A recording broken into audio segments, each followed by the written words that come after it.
everyone, welcome to our channel Knowledge Hub. Friends, subscribe to our channel and click the bell icon for the latest update. आज हम managerial economics की class करने वाले हैं, जो कि क्लास नंबर आपका 5 है। इससे पहले हम 4 क्लासेस कर चुके हैं, जिसमें हमने यूनिट 1 और यूनिट 2 कंप्लीट कर लिया है एंड यूनिट 3 हम ऑलरेडी स्टार्ट कर चुके हैं। इसमें हमने more than 15 approximately questions already topics already कर लिए थे लास्ट क्लास में। Today will start with unit 3 cost analysis if it is not longer than more than 1 hour, so we'll be completing this surely in this class here in unit 3, and in the next coming class we'll start with unit 4 as well. So first of all, it's a huge request from my side to all the viewers, please go through with the subscribe button and please like, share and subscribe our channel so that many and maximum people can get the information at once, and even though you can also enjoy the video as well. Let's start with the topic that what we have to discuss is your break even analysis. The question has been asked of 8 marks, that is what is break even point and how it is estimated.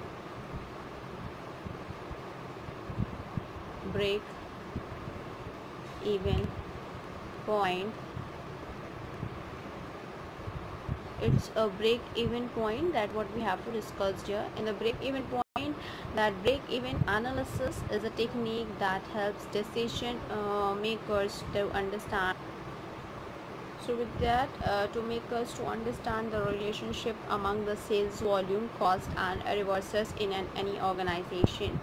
The break-even point is the level at which the total sales are equal to the total cost, and break-even analysis is a critical tool that allows managers to understand the relationship between the prices, volume and cost as well. This knowledge affects the decisions about the cost structure, pricing strategies and which products go to the market, and finding the break-even point that begins to determining a product's contribution margin that calculated by the subtracting the variable cost from the revenues as well. So here we have a profits and as well as in the form of loss, and that break even point that I will be let you know by drawing a graph here.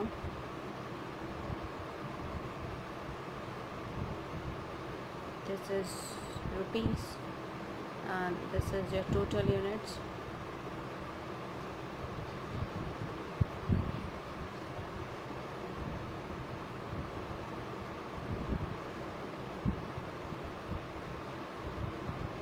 At a certain point that it will go ahead, this is what it is loss and this is your profit. This line has been is representing that is your total sales, and this one will be representing the total cost, and this is what it is shows as your variable cost, and this is your fixed cost. This is we have here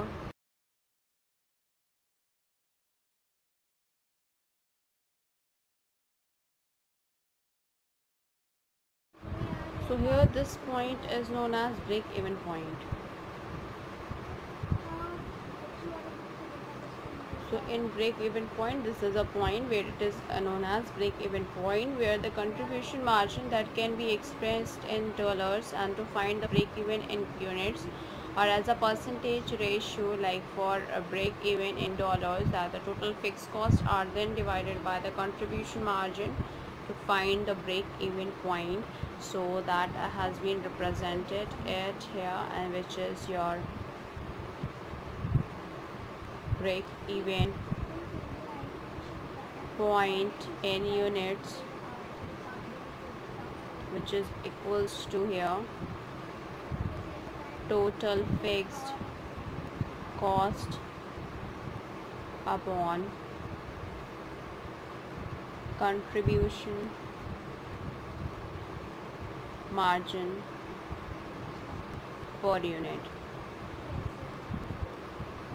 Now we'll go ahead with a break even point in rupees if I'm talking about, because in unit that what we talked about it. So here the total fixed cost upon the contribution margin ratio will talk about it, which is your break even point in rupees,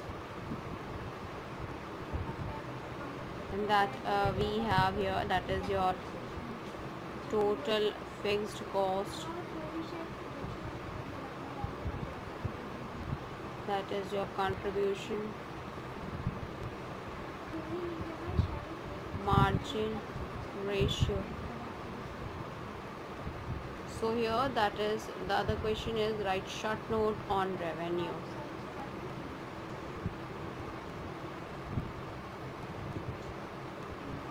And the write a short note on revenue here, that has been asked of 6 marks.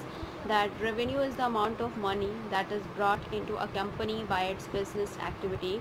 Revenue is also known as sales, as the price to sales ratio, an alternative to a price to earning ratio that uses the revenue in the denominator, and that the amount of the money that a company actually receives during a specific period, including a discount and deduction for returned merchandise, and it is a top line and a gross income figure from which the costs are subtracted to determine net income as well. And the revenue is calculated by multiplying the price at which goods or services are sold by the numbers of unit or an amount sold as well.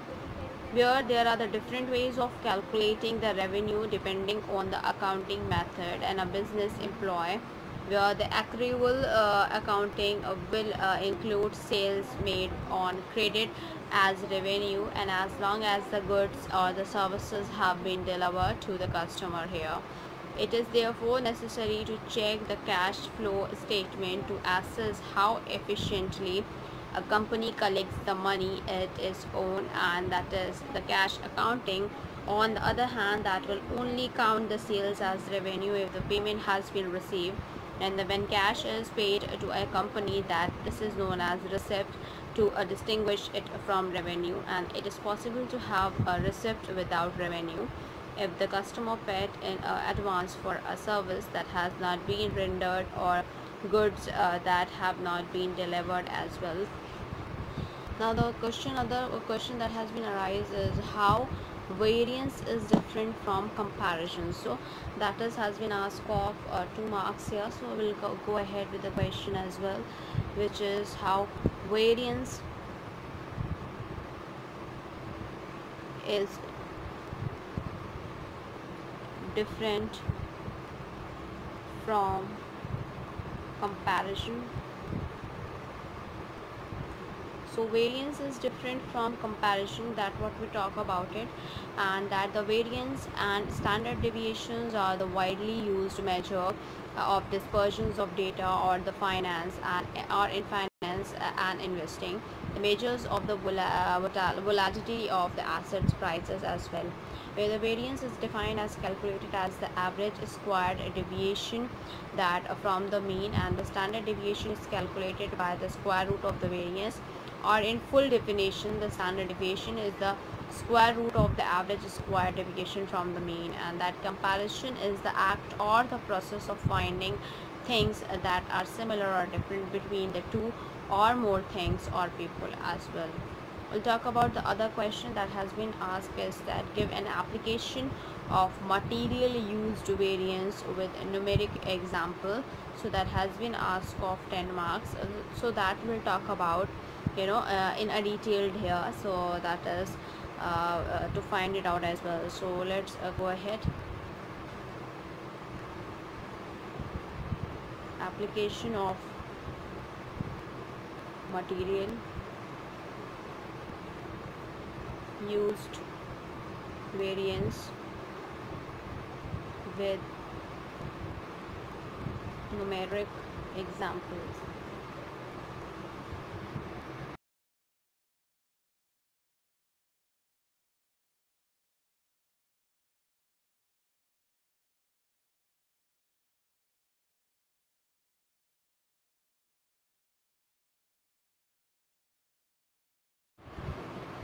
So here we'll discuss about it, which is that the direct material that usage variance in the measures of different between the actual quantity of the material utilized during a period and a standard consumptions of material for the level of output achieved that has been achieved here. Now for the direct material usage variance, we will be going ahead with the formula that is very important, and that will write it down here.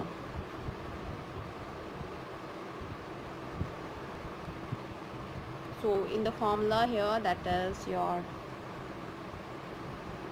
direct material usage variance equals to, so that is equals to here, which is your actual quantity into standard price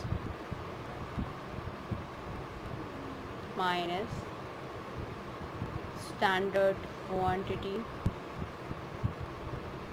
multiply standard price.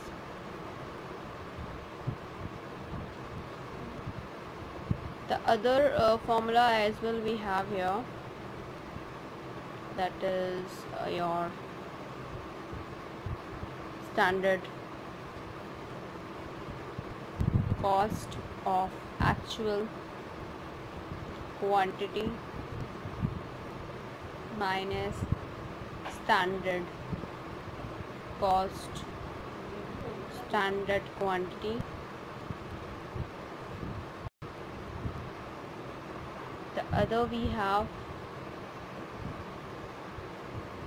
so the answer is actual quantity minus standard quantity into standard price. So the examples with analysis, if I'm talking about here, that the cement PLC manufactured 10,000 bags of cement during the month of January. So the consumption of the raw material during the period was as follows. Like material we have is limestone, clay and sand. So the quantity used for the limestone is your 100 ton. Standard usage per bag is your 11 kg. Actual price is 75 per ton, and standard price is 70 per ton as well. The clay, for that the quantity is used is your 150 tons. Standard usage per bag is your 14 kg. Actual price is 21 per ton and as well as standard price is your 20 per ton. And for the sand here, that the quantity used is your 250 tons. Standard usage per bag we have 26 per kg, and the actual price is your 11 per ton, and of course the standard price is your 10 per ton as well. So the material use variance with the calculated will, in the step first we'll have to calculate the standard quality. So we'll multiply 1000 by 11 upon that we have upon 1000, that and we'll find it out each for limestone, clay and sand as well. And then after that we'll be calculating the variance, where the material usage variance we have a formula here as well, which is the actual quantity minus standard quantity, and and the standard price as well. So with the same case we'll do the same, and we'll find it out that the limestone is favorable, clay is adverse, and sand is favorable, and the outcome is also the favorable. So note that you have to note that the actual price paid for an acquisitions of material, that should be ignored, since the variations between the standard price is already accounted for in a material price variance as well. And with the analysis, a favorable material usage variance suggests efficient utilizations of material, and the reason for the favorable material usage variance that may include, like the first step to purchase of material of higher quality than the standard, and this will be reflected in the adverse material price variance. Greater the use of the skilled labor, that is the second here. And the third, we have the training and development of the workforce to improve the productivity.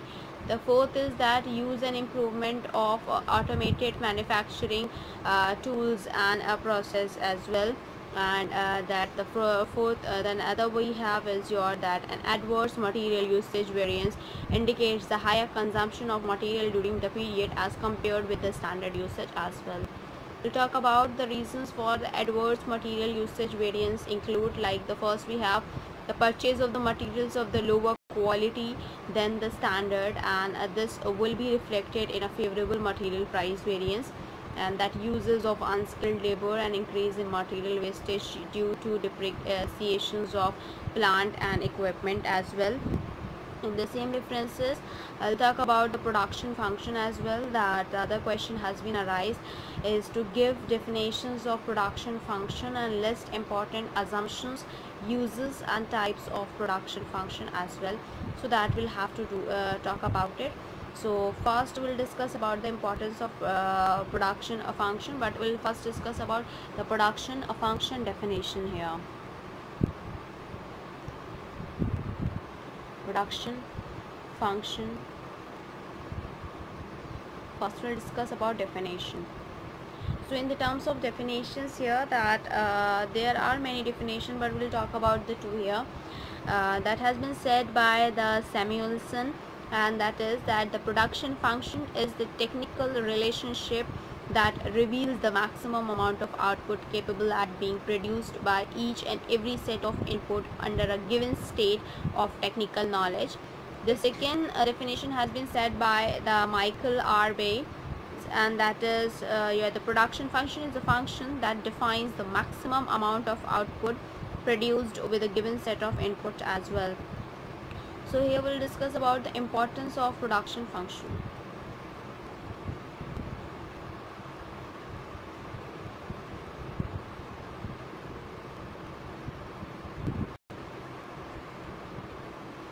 So importance of production function, if I'm talking about here, that it indicates, the first is that it indicates the maximum output that is produced by using a given set of inputs.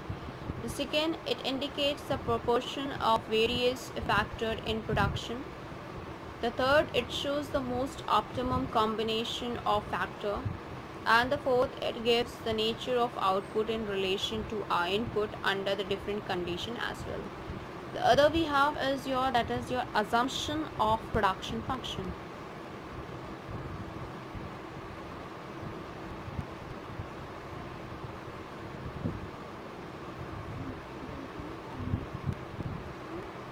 Assumptions of production functions here. The first we have that the production technology remains same throughout the process, and that the production function is considered for the definite period. The third, the best available technology is employed for production.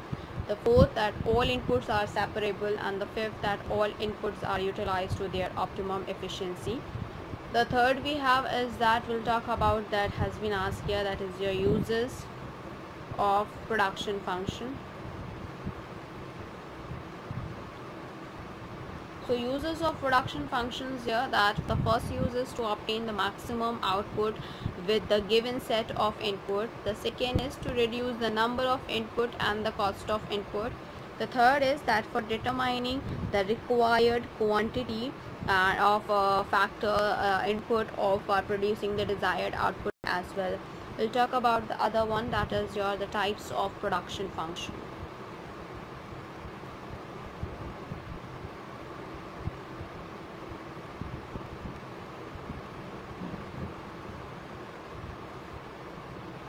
Types of production system here, that is there exist the two types of production system. The first we have is your short run production system.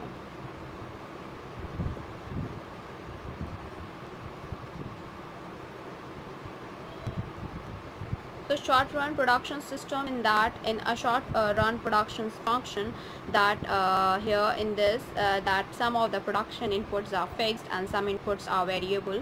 So the production is increased because of the additional input variable, and when the variation is made only in one factor keeping other factor fixed, an effect is studied on output proportions. So it is called a law of variable proportions here. The second is your long run production function.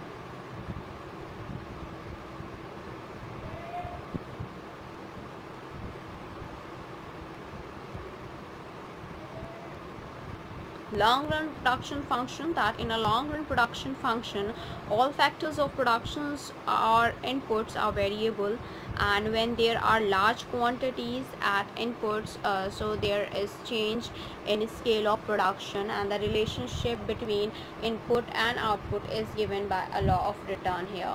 And that is the another question has been arise is to explain law of variable proportion, or that is one variable input, that we'll have to talk about it, and we'll talk about the assumptions as well. The question has been arised is explain law of variable proportion, that is one variable input. So in this, that the law of the variable proportion states that if one input or variable factor is changed keeping other factor of production constant or fixed, the total output will increase in initial stage at any increasing rate, and after reaching the certain level of output, the total output will increase at diminishing rate, and that the total output decreases even the input is increased. So the law of the variable proportion is called law of return or law of diminishing returns as well. So where we have a stages as well, and there is the average product, marginal product, and the total product will be staged in the three stages here in reference towards the total output and versus the variable input, that is the variable proportion here. Where in the same cases that the total product that refers to the total output produced by all factors input, the average product, that is AP, that refers to the total product that is divided by the numbers of the units of the variable unit input, and that the marginal product refers to the rate of the change in the total product due to the change in the variable input as well. So the graph we have as follows. This is variable input, this is total output. First graph we have, this is your total product, which you can say that is TP. The other we have is your, this is your marginal product, and other we have, this is your average product. So here in that same cases of the stability that they had done, this is the stage 1, stage 2, stage 3, that has been divided into 3 stages here. Now with the same references, we'll talk about the assumptions here.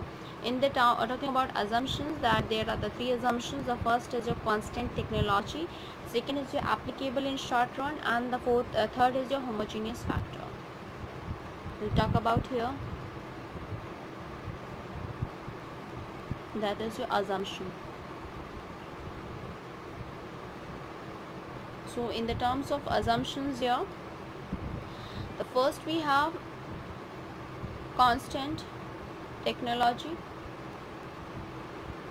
In constant technology here, that the technology used in production is same throughout the process. The second we have is your, that is applicable in short run.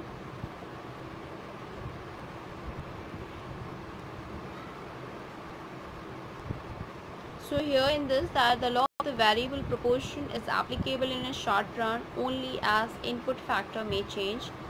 The third we have is your, that is homogeneous factor.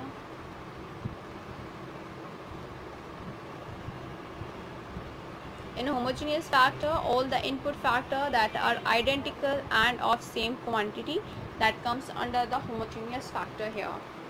Now we'll discuss the other question, that is explain 2 variables input and law of return, and after that explain the following terms with respect to the law of return. We have to explain the isoquanta, isoquants, and marginal rate of the technical substitution, which is MRTS, and isocost as well. So first we'll discuss the 2 variable input and law of return, then we'll discuss about the isoquants, marginal rate of technical substitutions, and isocost as well. So we'll go ahead here, which is your variable inputs and law of return. So in this that what we have to gone through with that the two variables input, that is your capital and labor, and that is produced a fixed output, that output Q is a functions of C and L, so that is representing in the form of Q equals to F of CL, and that these inputs are the substitute for each other and any combination that can be chosen to get the required output. And however, this combination is dependent on the degree of the substitutability of the two input factor.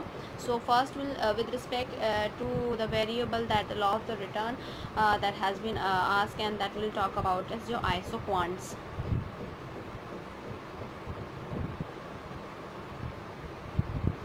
In the terms of isoquants here, that iso means equal and quant means is quantity. So isoquant is the curve that shows the combination of the two inputs for producing the same level of output, and these curves are also known as isoproduct curve or product indifference curve, so that the different combinations of the input factor yielding the same output here, and that is PQR and ST as well, and that the capital and that is your 1, 2, 3, and the number of the laborers is 25, 20, 8, and 5.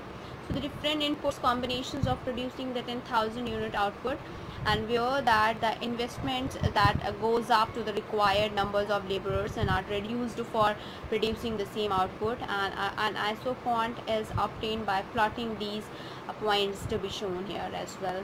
And with the same reference, the output will get 10,000 units with the reference towards the capital and labor. This is isoquants for producing 10,000 units. We'll talk about the features of isoquants.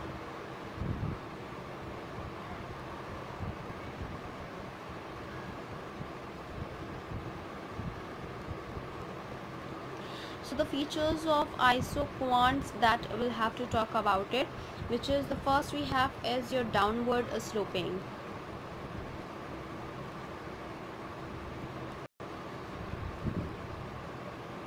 In downward sloping, then since if one input reduces, the other input increases, therefore the isoquants are negatively slope a curve. The second we have is your convex to origin. In convex to origin, that since inputs are not perfect substitute for each other, hence isoquants bulged towards origin as well. The third we have is your do not intersect. So do not intersect here, since each isoquant represents the different output level and therefore they do not intersect each other. The fourth we have is your does not touch axis.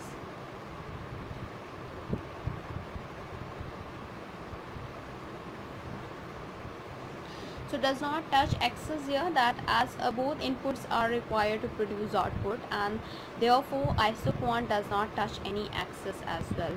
We'll talk about the second one, which is your marginal rate of technical substitution.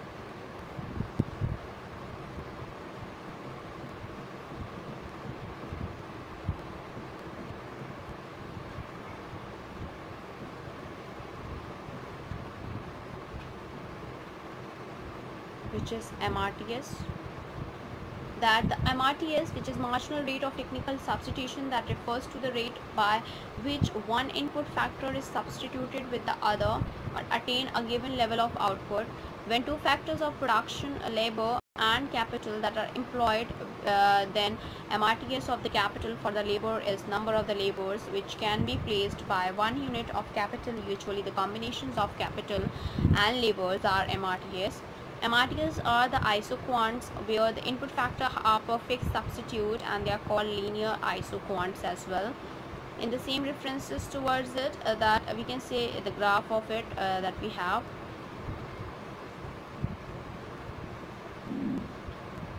This is your capital. This is your labor.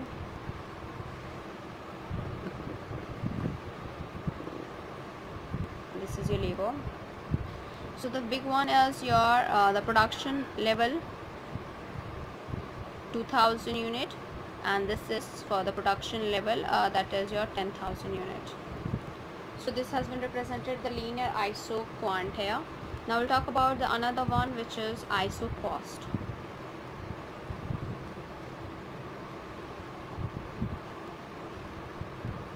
ISO cost here, that ISO cost are the cost curve that shows the various combinations of input that will cost a producer the same amount of money, and when the production level changes, that the total cost involved also changes. Thus ISO cost curve moves upward and vice versa. Any changes in input price that cause change in the slope of ISO cost lines, and ISO cost curve with different levels of total cost as well. In the same references towards it, that we have, if one more we have, so that it will represent like this will represent total cost of 1 lakh, total cost of 2 lakh, and total cost of 4 lakh. Differentially, that is called ISO cost here. And that ISO quants and ISO cost are used to determine the input factor for minimizing the cost of the product as well. Now we'll talk about the other one, which is the another question, that is to briefly explain least cost combinations of input.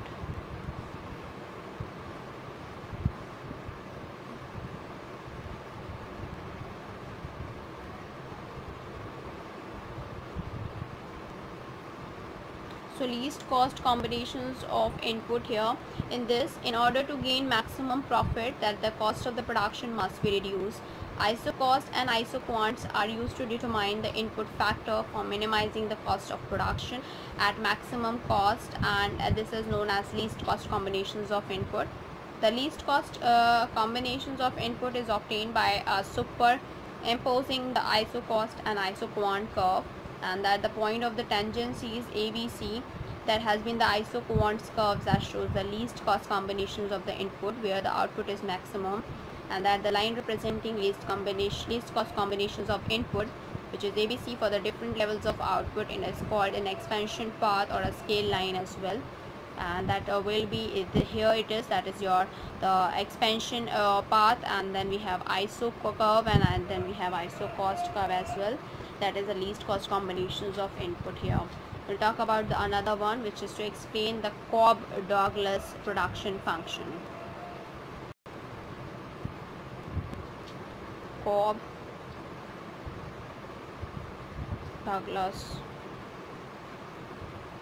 production function.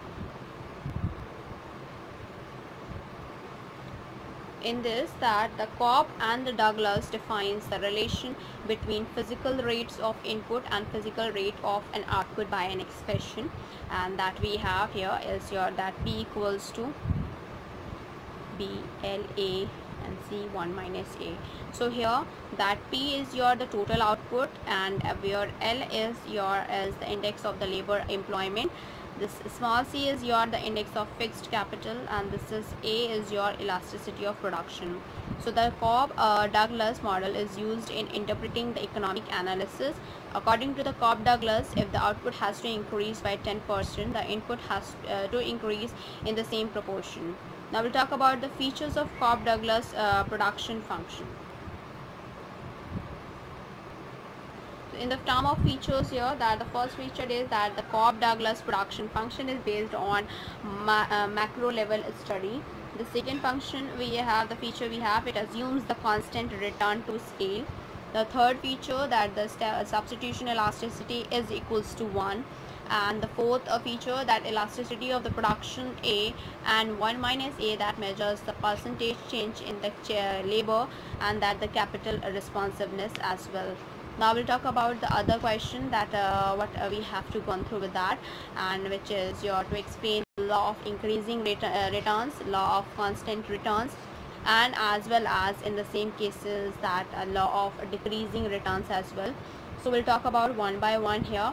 And before that, starting with the law of increasing return, law of constant return, and law of decreasing return. Before starting with this, we'll start with law of returns because this has been asked here. So law of returns. So in the law of returns, if I'm talking about here, that the law of returns states that the production output of the firm that changes with the change in input, and the law of the returns to scale that governs the production function in the 3 stages, which is law of increasing return, law of constant return, and law of decreasing return. So that we'll talk about it and what they had asked you about it. So the first we have law of increasing returns. So in the law of increasing returns here, that the returns increases in much greater proportion and than the change in the input volume as well. The reason for the increase in the production is that the divisions of labor, technical expertise and economic of the large machines as well. The second we'll talk about it, which is the second one, which is law of constant return.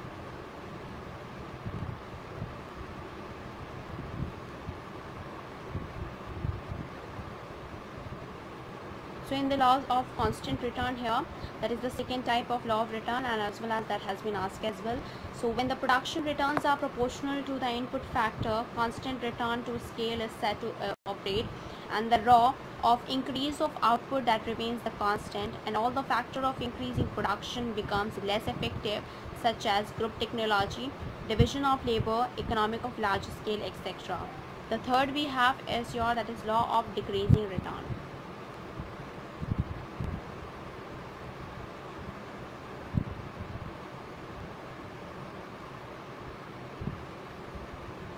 So in the law of decreasing return, when there are no proportional increase in the production return in spite of increase in input, that the decreasing return to the scale is said to be operate, and the decreasing return is to scale is caused by mainly like wear and tear of machinery, old technology, increase in the waste and the lack of training as well. So in the same references, that all the forms of the law of returns that has been shown here with reference towards the production returns or output or input in the reference towards it. So that the graph we have here, that is in the form of, this is your increasing return, this is constant return, and this is your decreasing return as well. This is comes under the law of return here. Now we'll talk about the another one, which is the another question that will explain economics of scale, and that is the other question has been asked, that is your explain the two forms of economies of scale, which is internal economics and the external economics, that will talk about it. So let's go ahead. The other we have is your economies of scale, that we have to talk about it.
So here, that is your economies of scale.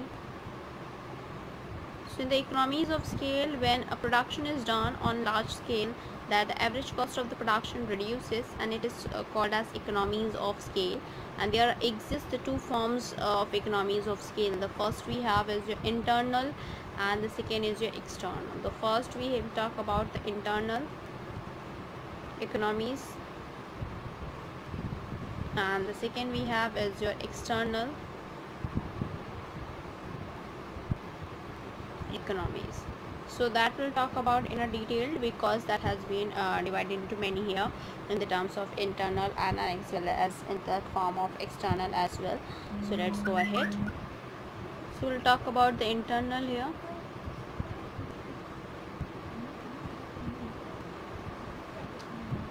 internal economies.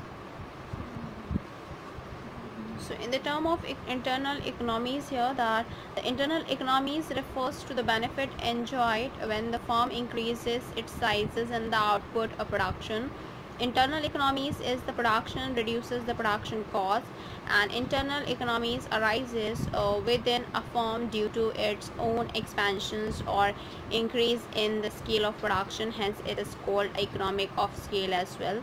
Now we'll talk about the classification of internal economies that we have, and the classification we have is just 7 that we'll discuss here in the detailed as well. We'll go ahead with the classification, and that will go ahead as well, and that hence it is called economies of scale, as I told you about it. And that is the classification of internal economies. So that we have, that is the classification of economies. We'll talk about it. Classification of internal economies, and that are to be as follows. The first we have is your technical economies.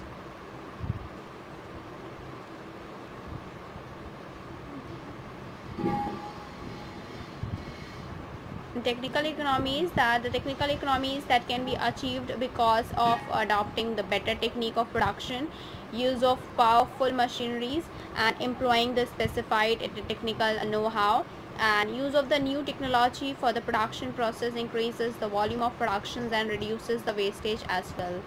We'll talk about the second one, which is your managerial economies.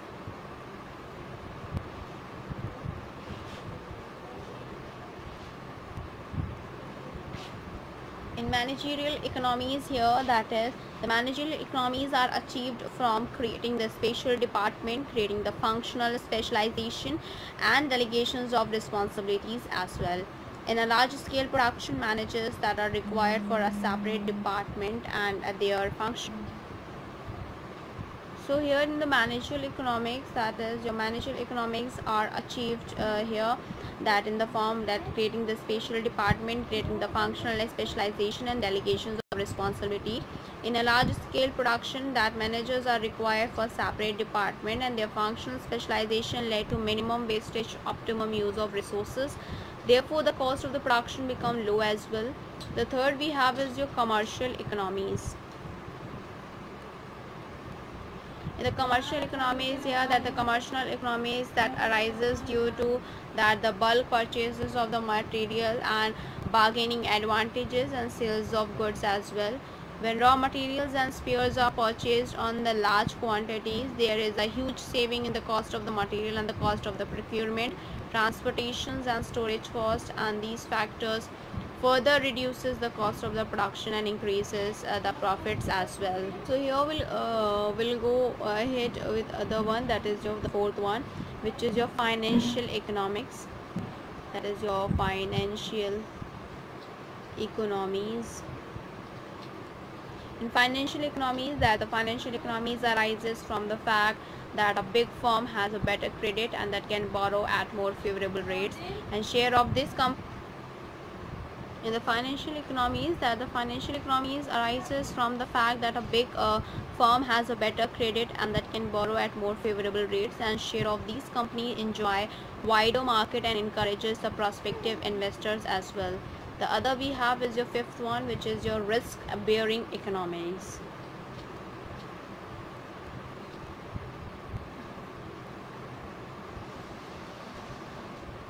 So in the risk bearing economies, that risk can be spread by diversifying the output, and the diversifications of the product that gives the strength and stability. Large companies that can divide its risk by the several ways, such as that insuring the plant, machinery, employees, and with insurance company, producing the multiple product and purchasing the raw material from a different sources as well. The other we have sixth one, which is your marketing economics.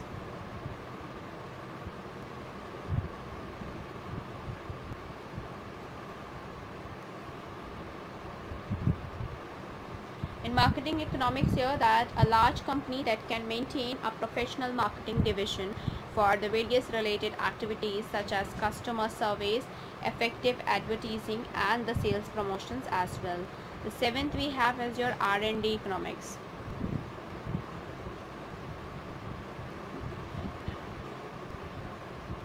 In R&D economies, that the large organization that can set up and spend money on separate research and development activities for making the innovative products. This is very important for the survive in a global competition as well. Talk about the second one, which is the another one is your external economies.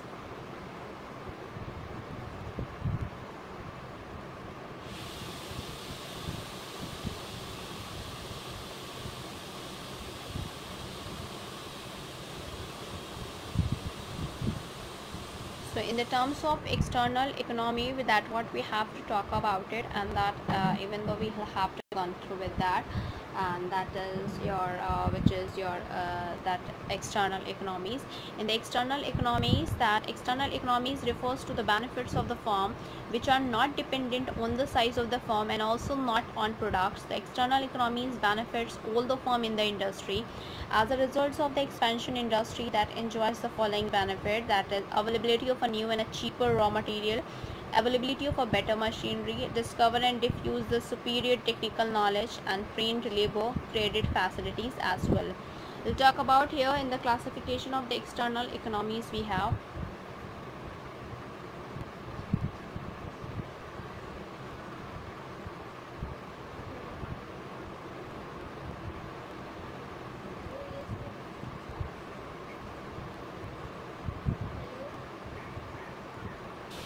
The first we have here is that is economies of concentration.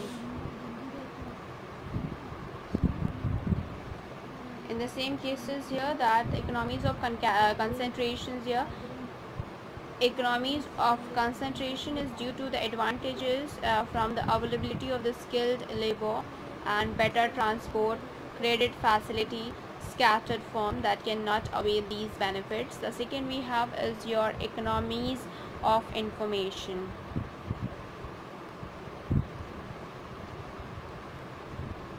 In economies of information, that the economies of information refer to the benefit to the firm by trade, journal, advertisement, technical journal, and technical know-how from a research institute as well. Talk about the third one, which is your economies of disintegration.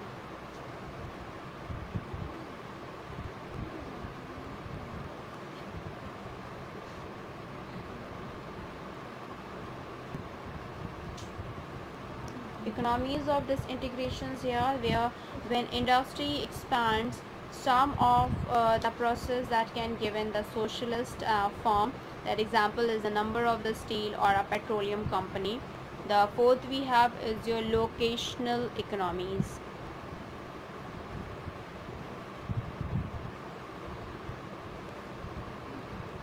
In locational economies here, that is that the locational economies are conventionally classified as the urbanizations and the local economies of scale. The urbanization economies of scale refers to the benefits of locating in a larger city rather than a smaller one, and while the localization refers to the benefits of locating among the concentrations of the firm in the same and the related industry.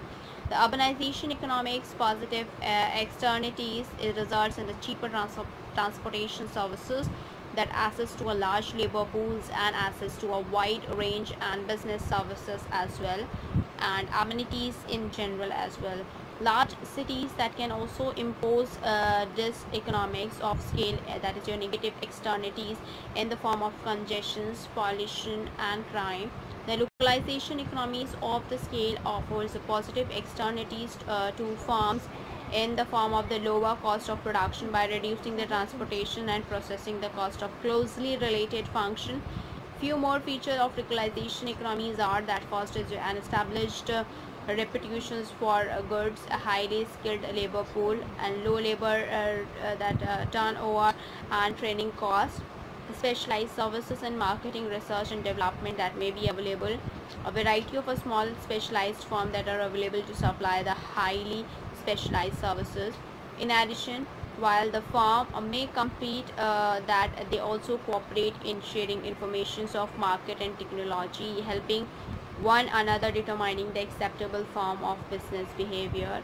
On the other, if competition among the firm is because of the cutthroat and for personal gain, that the trust breaks down, or firm that may become conservative as well. Now we'll talk about in a detail, that is just short answer possible question which has been asked here. That is, the question has been asked of 2 marks, which is your the explain the cost of estimation. In the cost of estimation, that is the cost estimate is an approximate predictions of how much money is needed to complete a project. The cost estimation is the art of assigning the value. It is also a science making use of a wide range of technique to predict the cost of the activities and the assets as well. Where in the same case, that the cost estimation is a part of the cost engineering professions, and it is used to predict the quantity and the cost and the prices of the resource that required by the scope of a project. And the project might be any process that is started to perform work activities and or create assets as well. The other question has been asked of 2 marks, which is to define the term decision analysis. In decision analysis here, that the decision analysis is a rational approach to the decision making for a problem where uncertainty figure as a prominent element. The presence of uncertainty is that the lack of the assurance of what is to come, and give the rise to risk and the possibility of incurring a significant loss, and a formal model is developed to represent the decision problem, facilitate the logical analyst, and prescribe the recommended course of action. The decision analysis models are prescriptive, which is they generate the optimal strategies tailor-made for a particular decision maker that facing the complex decision that involves a variety of contingencies. And decision analysis that refers to the broad quantitative field overlapping operation research and statistics that deals with the modeling, optimizing, and analyzing the decision made by the individual groups or an organization as well. We'll talk about the other question that has been asked is what are the elements of product cost. So the product cost consists of 3 main elements, that is your material cost, labor cost, and expenses as well. The other question is what is the cost sheet. In the cost sheet, that cost sheet is a statement of cost prepared at a given interval of time that showing the various components of the total cost of the product or the services rendered during a particular period. It classifies and analyzes the component of the cost of the product and or services about the total cost and the cost per unit of a different stages of production as well. The other question has been arised is to define the production function or explain the production function, which we had discussed in a detail, but the production function is the function that defines the maximum amount of output produced with a given set of input as well. The other question that has been arised here, which is to state the law of diminishing returns. So law of variable proportions or diminishing returns, that it states that if one input factor is changed, keeping other factor of the production constant or fixed, the total output increases initially at increasing rate, and after reaching the certain level of output, the total output will increase at diminishing rate as well. Talk about the other question, that is to what is isoquant or define isoquant. So that is the isoquant is a curve that shows the combinations of 2 inputs for producing the same level of output. The features we have, the first is your downward sloping, the second is a convex to origin, the third we have do not intersect, and the fourth does not touch axis as well, which we have discussed in the detailed as well in these classes. The other question is that to define MRTS, as we had discussed in this class only, that is the MRTS is your marginal rate of the technical substitution, which is MRTS. MRTS are the isoquants where inputs of factors are for fixed substitute for each other here. And in the same cases, that what is isocost. So isocost, there are the cost curve that shows the various combinations of input that will cost a producer, and that's the same amount of money as well. We'll talk about the other question, that is give the Cobb-Douglas and a production function. So Cobb-Douglas production function we had done with the formula. And what is the law of return? So law of return, it states that the production output of the firm changes with the change in input, and there are the 3 stages of the law of return. The first is the law of increasing return, law of the constant return, and law of the decreasing return, even though which we had discussed in a detailed here only. The other question is define cost analysis. So cost analysis, it is a technique of ascertaining the cost of manufacturing an article or a product as well. The other question, that give classification of cost and write the types of the cost.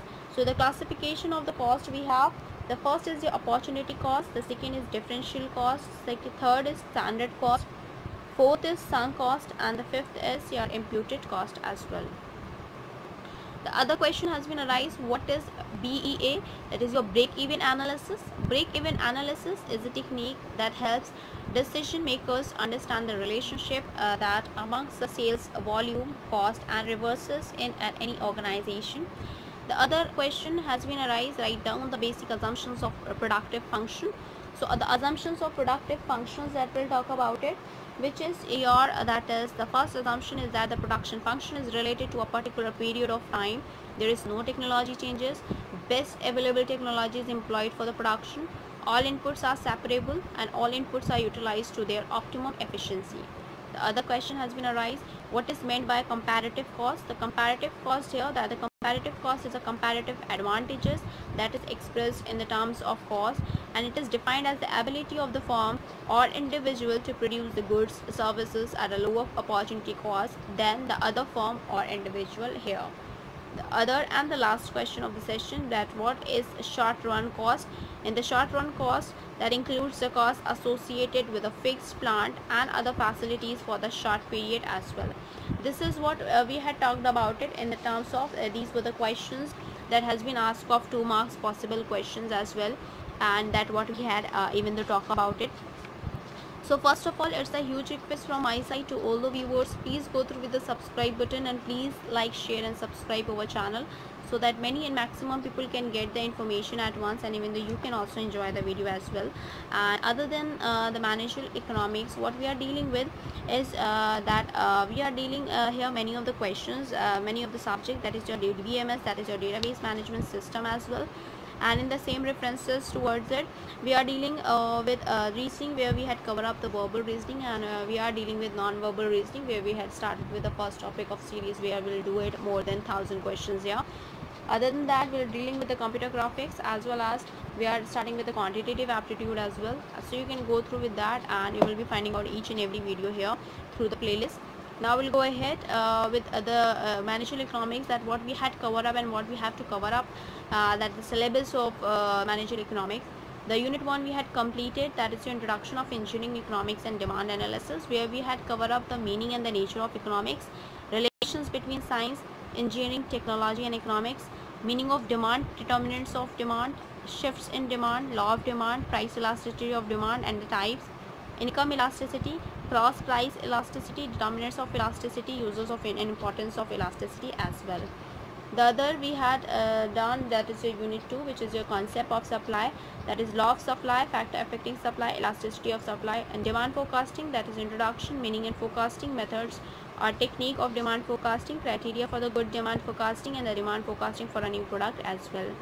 In unit 3rd, which is your cost analysis, that what we had completed in this class, which is your introduction, types of cost, cost output relationship, cost function, cost output relationship as well.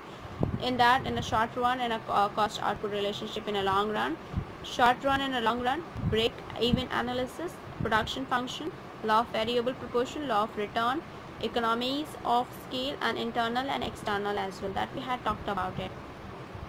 In the next coming class, which is your class 6, that is your you will start with unit 4, that is your market structure, that is your market structure, perfect competition, imperfect competition, monopolic oligopoly and oligopoly, duopoly, solvent features of price determinations in the various market conditions as well.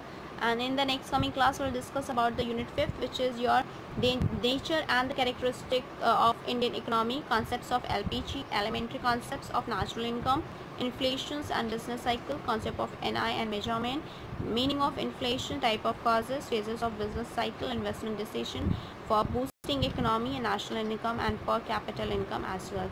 That we'll have to discuss in the next coming class. So here, stay tuned with us. Thank you. Hope you enjoyed this video.